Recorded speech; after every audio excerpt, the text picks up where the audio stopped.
Nicolas, on va où aujourd'hui? Alors aujourd'hui, Laura, on va se faire un roadshow dans l'Essonne pour aller à la rencontre de clients et partenaires d'Audi Absolute. Je leur ai dit que j'avais une petite surprise, mais ils ne savent pas laquelle. Donc ils ne savent pas qu'on arrive avec la nouvelle e-tron GT. Exactement. Et alors, on va où en premier? On va prendre la direction de Solex-Chartreux et on va aller rendre visite à Yann Brice, qui est meilleur ouvrier de France, pâtissier, et qui a sa pâtisserie à quelques minutes de la concession. Eh bien, allons-y.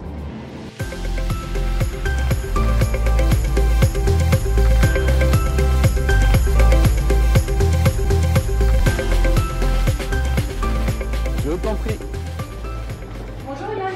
Bonjour Laura. Bonjour Yann. Bonjour Nicolas. Tu vas bien? Bien et toi? Ouais, super. Alors Yann, avant de découvrir l'e-tron GT, j'aimerais que tu nous parles de ton parcours. Moi j'ai un parcours de passionné. Je travaille sur Paris depuis quelques années. Je me suis installé à Solex-Chartreux dans cette belle écrin et je suis meilleur ouvrier de France pâtissier. Et quel est ton rapport avec la marque Audi Absolute et plus globalement avec Audi? La marque Audi, c'est une marque à laquelle je suis fidèle depuis de nombreuses années, pour laquelle j'ai beaucoup d'affection, de par la précision de la mécanique, le design qui est en perpétuelle évolution. C'est une marque qui me séduit énormément parce que nous avons une philosophie à peu près commune qui est dans le raffinement, l'excellence et la précision dans notre savoir-faire. Est-ce qu'il y a selon toi un parallèle entre l'élaboration de pâtisseries comme celle-ci qui sont absolument magnifiques et la création de la nouvelle e-tron GT?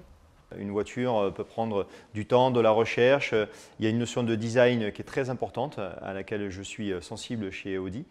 Et voilà, je trouve que le parallèle, il est assez similaire. Avant de la découvrir, en 3 mots, Yann, quand tu l'as vue en publicité, quand tu l'as vue dans les journaux, si tu devais nous résumer ce modèle en 3 mots, ce serait quoi? En 3 mots, c'est délicat, parce qu'il y en aurait presque une dizaine qui me viendraient naturellement, mais je dirais innovation technologique, design bien sûr, raffinement et puis élégance. Ce que je te propose, c'est qu'on aille la voir. Allez, parfait, grand plaisir, hâte de la découvrir.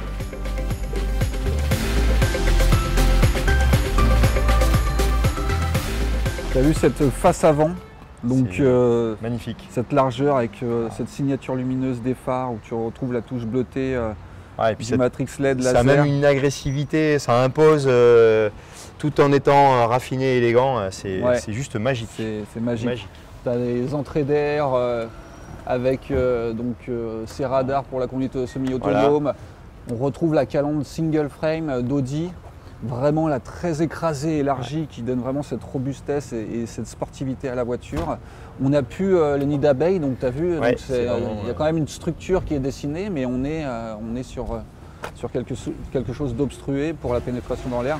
On est sur un aérodynamisme actif, puisque tu as des ouvertures là, dans le pare-choc qui, en fonction des montées en température, vont s'ouvrir pour rapporter un flux d'air sur le moteur et sur les freins. C'est énorme. C'est vraiment technologiquement... Et en plus 100% électrique. Donc, 100% électrique. On est sur quelque chose de sur l'avenir. Ouais. Tu as vu cette ligne de toit plongeante? Ouais. On est vraiment... Et tu vois que la voiture, elle est vraiment posée.